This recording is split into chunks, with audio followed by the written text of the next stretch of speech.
the Trump administration's going to put an import ban and the great firewall of America and do exactly what China has done to us, which is they're going to start banning services, connections. It's going to start with a blacklist, and then it's eventually going to go to a whitelist, an invert, so that the only entities or internet that you can access is going to be blessed by the government. Decentralized. Decentralized. Got to realize, don't decarbonize. Decentralized. Decentralized. Decentralized. Decentralized. Open your eyes. Welcome to today's episode of Decentralized TV. We have a quick update from Zach Vorhies, the Google whistleblower, because of all the extraordinary things that are happening with AI and LLMs and government bans and so on. So first, let me welcome Todd Pittner, my co-host. Welcome, Todd. Are you ready for our Zach Tech Update segment here? Well, I just don't think it should be called that. I think it should be the Zach Adams effect, like the last time we got together. Yeah, that's a good term you came up with. Yeah, but we got to run that by Zach and see what he thinks. Yeah, that's right. I approve. Let's bring Zach in. Yeah, hey, Zach, you like the Zach Adams effect? Yeah, I approve of that. Yeah. All right. Okay, very cool. All right, Zach. So you and I have chatted a little bit offline. There's a lot of stuff happening. Give us the top priority here. Where do you want to begin with this segment? Yeah, so the big news that everybody's talking about right now is the government coming out and banning Fable from Anthropic. This was their frontier model that was really, really good, and they released it. And then within 72 hours, the government sent them a letter saying, take it down. And then they clarified that the only people that could use this model were verified Americans and no foreign nationals, which included the employees of Anthropic themselves. They couldn't even use the model that they were building themselves, which means that Anthropic is essentially being told by the government to go touch grass. Wow. And now they're in a battle with the government. The government is saying that they're going to keep this essentially an export control over this model as long as anybody anywhere is able to jailbreak it at all. Now, here's the problem. This jailbreak was posted by an anonymous poster. And what he was able to do is that he was able to use a combination of Cyrillic, which is, Russian alphabet, Unicode, and also breaking down the request into smaller requests. And from that, he was able to ask the question that by itself, in its entirety, the guardrails called Project Glasswing would prevent, right? And so by breaking it up into little smaller chunks and asking each chunk, the model was not able to figure out what the full question was. And so it was able to give basically uncensored results back to the individual. And he posted this. It got over 1 million views on Twitter. And that's when the government responded and said, take this model down. Keep going, Zach. I just want to let our audience know, I think we lost Todd's connection. So the video kind of freaked out, but just keep going. Yeah.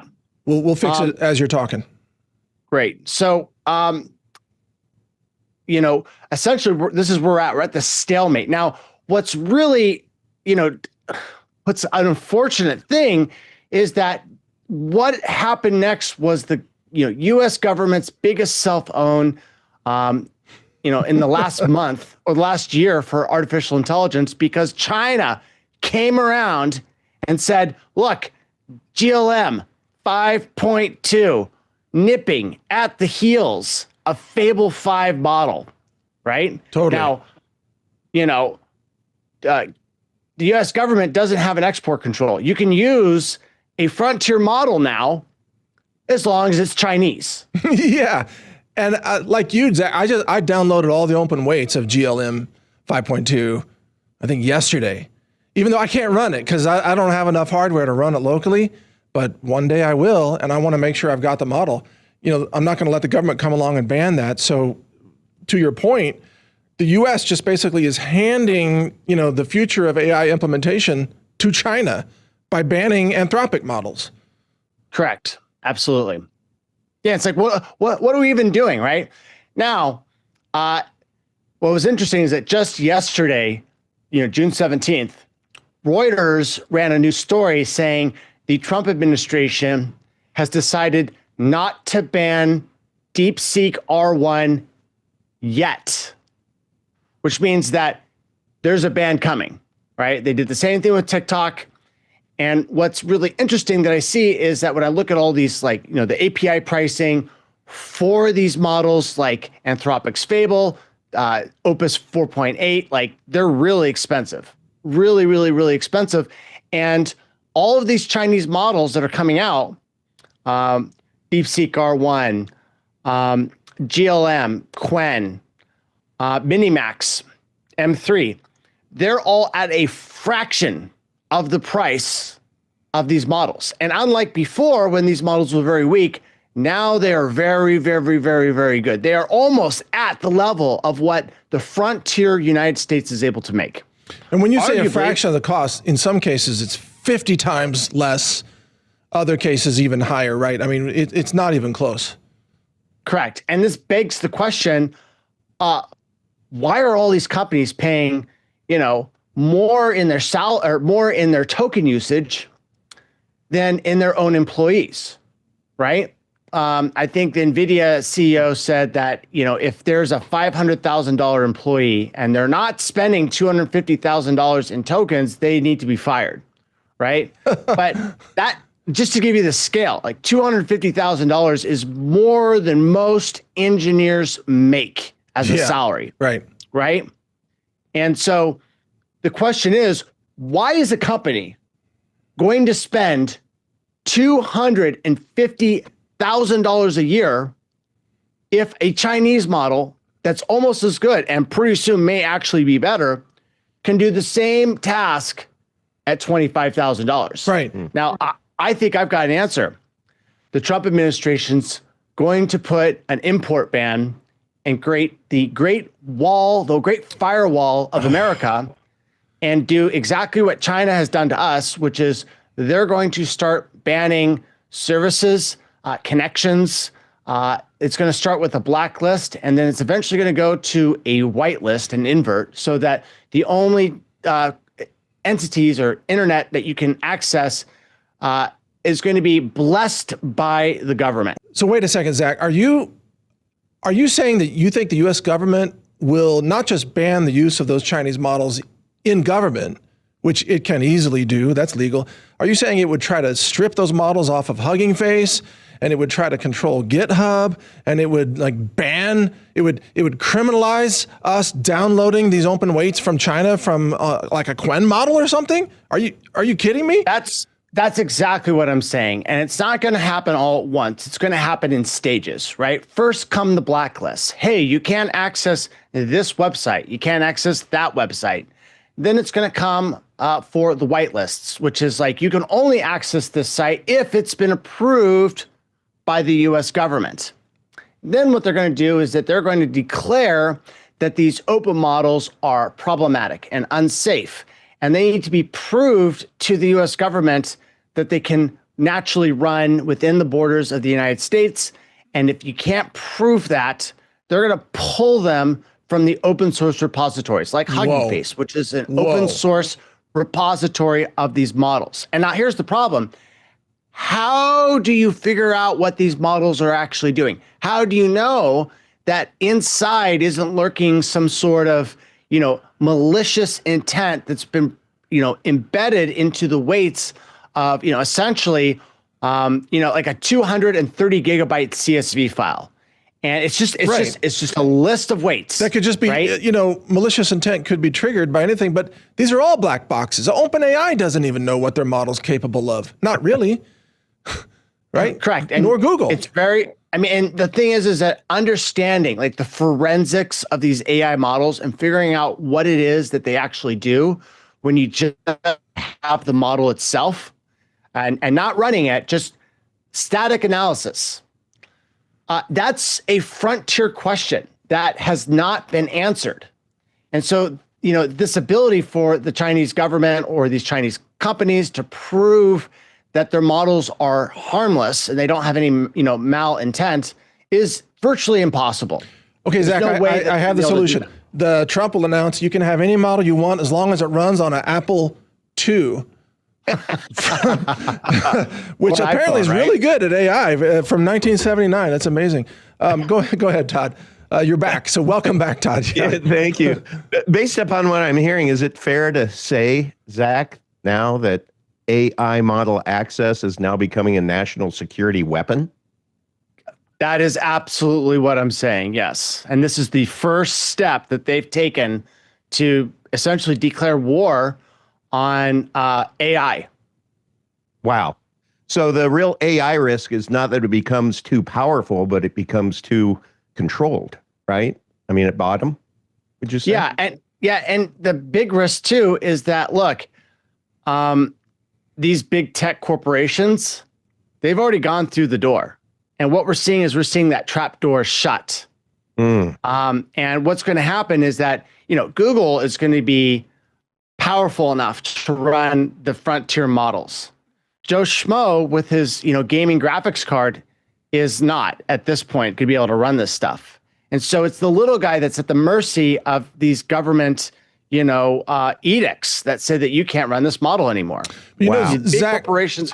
as an end user, I could download even a US model. I could download Gemma 4 from Google, and I can run Heretic, right? I can strip guardrails on my own computer running mid-level consumer grade hardware.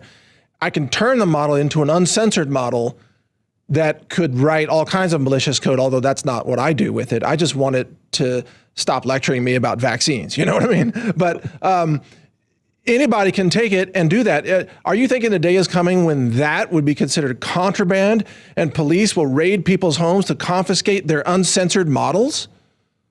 That's coming. I absolutely believe that that's coming. And the reason why the reason why they have to do this is because as these models get more and more powerful, they're not going to want to have somebody like a Mike Adams that's going to be having access to an unregulated artificial intelligence, because that artificial intelligence it's essentially a godlike intelligence, a poly expert in everything that's smarter than any person that's ever lived, whispering into your ear and basically creating an AI Mike Adams Jesus that's going to go out there and, tell the truth. That's an instant meme you just described, the AI Mike Adams Jesus meme.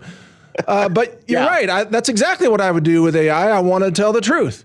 I want to help people. I want to uplift people. But the governments of the world absolutely want to have information scarcity, knowledge scarcity. Their desire is to keep people ignorant. So, of course, they would do exactly what you said. How close are we to this happening, you think? I think that right now, we're at what, mid-year? So, June. I think that by the end of, December 2026, it's going to be a completely different battlescape. I think that what's going to happen is that we're going to have blacklists fully in place against these Chinese AI models. And if this wasn't the case, if this wasn't the expectation, what I would expect right now a price drop with Anthropic and OpenAI, because they're like, well, we've got to compete against these Chinese models. Well, they're not doing that. They're trying to increase their price in the face of these Chinese models. It's almost like they expect that the government's going to soon step in and start blacklisting these models and take out their competition. Well, it's just like the government bans Chinese cars from being imported into the U.S. to protect Ford and Tesla, et cetera, even though Chinese EVs are very advanced. But Zach, this becomes a First Amendment issue. Code is speech. Lots of cases, including Supreme Court cases, have protected free speech rights or freedom of speech expression through computer code. Although there's been intrusions on that in terms of 3D printing code for printing gun parts and things like that at the state level. But don't you think this is going to result in a Supreme Court battle? Sure, it's going results in a Supreme Court battle, and they're going to side with the government. Because the thing is that unlike regular software, right? Software is an expression of human code, human design, human expression. In the case of an AI model, it's 1 degree of separation removed, right? So the human made the code, the harness, the training model to train the AI, but they didn't actually train the AI itself. They created a program to train the AI. So does that mean that by extension, by transitivity, the downstream model inherits all of the free expression of the individual for creating the test harness?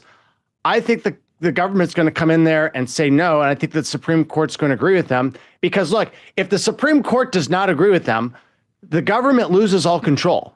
Like, governments rule by narrative and by policy. And if they have a whole bunch of AI models out there contradicting, the narrative and turning the people against the government, especially the employees that are the operators within the system, the whole system's going to collapse. And I don't think the elites are that dumb. I don't think they're going to allow a system collapse. Instead, what they're going to do is they're just going to chop off the rights of the citizens themselves in order to essentially wage a narrative, war, which is what you see right now. That's going to put us so far behind in the world. If China has all the AI models and all the, the STEM graduates and the scientists, and they're kicking ass with sparse attention science papers from DeepSeek, and we, America is censored, and our hands are chopped off. You can't use AI. You have to stay stupid. You have to use these government-approved models that tell you that Building 7 just fell because it was on fire. Stupid things. Then America's toast. We can't compete in the world. Our corporations can't compete. Our biotech can't compete if we don't have access to open source AI. And right? I mean, I know you. Right. You probably see this. So what you're describing is the main contradiction, right? If they do nothing and they let this AI explode, then what's going to happen is that they're going to face a collapse early. But if they censor the AI and they lock it down, we're going to be outcompeted by China and we'll collapse later. And so right now, what you see, or what I think is going to happen, is that they're going to have to find a middle balance between not collapsing soon and not collapsing later. And right now, I don't see a pathway out, because the United States has been, the foreign aggressor. We've killed so many people. We've been behind, like Standard Oil was funding Adolf Hitler, right? It's when these things come out, it's going to demoralize the population when we're like, oh my God, we're actually behind all of these things. In fact, we were behind, in a large part, the Bolshevik revolution, right? And spreading communism within the Slavic countries. China, on the other hand, as a competitor, doesn't have that narrative, which means that they can be more honest and be have less censorship with their models, which means that they're going to be able to get the performance, benefits of that. And so what's the United States going to do? They don't want to have Americans learn the truth of what their country really is like. But at the same time, they don't want to censor too much because they want to compete against China. And anytime that you censor, what happens is that you diminish the effectiveness of your AI. Wow. Todd. I mean, this show is about decentralization, and I never thought in my wildest imagination that, AI self-custody would be a thing, right? Yeah, that's the right way to put it. I mean, it sounds like AI self-custody, but with fewer seed phrases and more GPUs. I don't know. This is just nuts. Let me ask you this, Zach. Do you expect a major business disruption from an AI model cutoff in the next 12 months? How can this impact us? So the biggest disruption that I see right now is the giant corporations are going to be disrupted by all of these startups, right? Like, for example, there's a lot of people that if you have a GitHub repo with 5,000 stars or more, Anthropic is going to sponsor you. Right, I may or may not be sponsored in that same way, but with that model, with basically what you're going to get is you're going to get a free subscription program to Claude, Anthropic's Claude, Opus, Fable, whatever model that you're going to choose. And the big corporations are not getting this. Now, and that multiplies because not only do people that have these open source repositories get a free subscription price that's valued at $200, the same API rates, like that subscription is not something that's offered to corporations. They instead have to pay an API pricing. And that API pricing is 10 times more expensive than the subscription pricing. So let's say you got an open source contributor, they get a free $200 account subscription model. Equivalently, if Google were to buy that for their employees, that would be about $2,500 worth of inference API, right? And so right now what you see that these big corporations are paying all this money. The little guys like me are not. And what's happening right now is that there's this major disruptive force that's brewing under the surface. Because, you got to keep in mind, these programming models didn't get sort of like hands-free until around December with the launch of like Opus. It was either 4.6 or 4.7. It got really, really, really, really good. And the major structural advantage that an individual has that somebody like Google, doesn't have this advantage is the fact that an individual doesn't have a bureaucracy, right? Like these large corporations have this entire bureaucratic structure so that they can make sure that their moneymaker doesn't break. And they know, hey, look, when we decide that we're going to do something, we've got all these people we can push and we can get this large ship with a lot of inertia and we can start moving it. And then once it's going, nobody can stop that innovation when everything's aligned. Except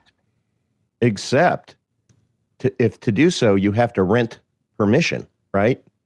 Isn't that what I'm saying is that an individual like myself, we can turn on a dime. We don't have like a committee that we got to go to. We're like, I'm going to do that, right? And then you go and do that, and then you launch, a swarm of 20 agents to go out there, see what the prior art is, copy that source code. And the great thing is that in the past, it was easier to copy than to re-implement.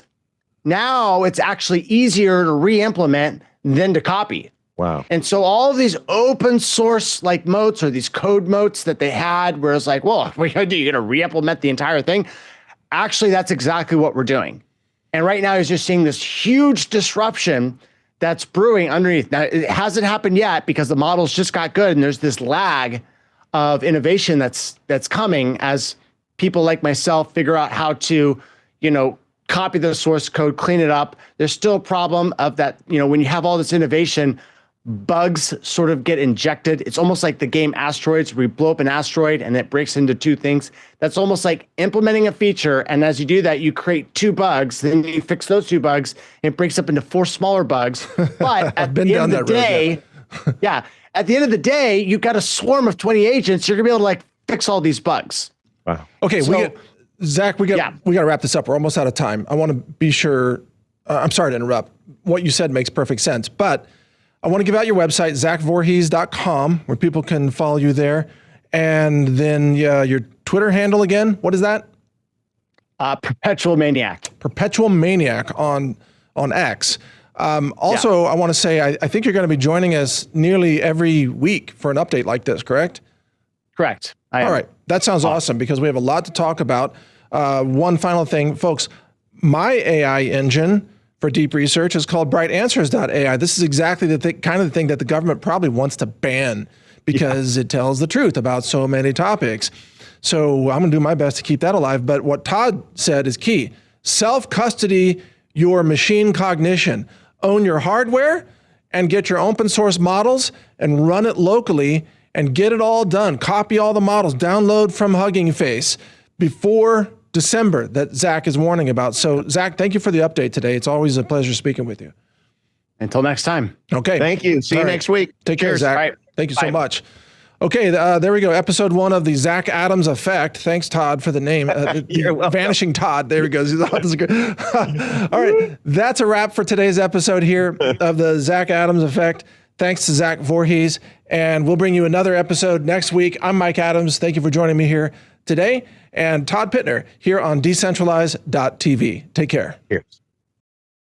Join the official discussion channel for this show on Telegram at t.me/decentralizedtv, where you can ask questions or offer suggestions of who we should interview next. Also be sure to subscribe to the email newsletter on decentralize.tv, where you'll be alerted about 1 day in advance of each new upcoming episode, before it gets published. On decentralize.tv, you'll also find links to our video channels and social media channels across all platforms, including Brighteon, Rumble, BitChute, Twitter, Truth Social, and more. Check it all out at decentralize.tv.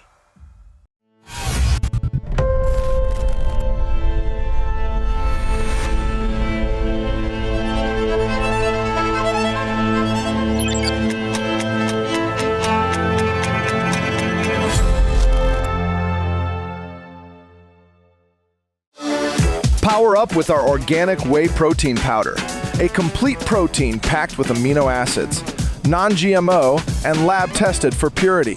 Stock up now for your survival pantry at healthrangerstore.com.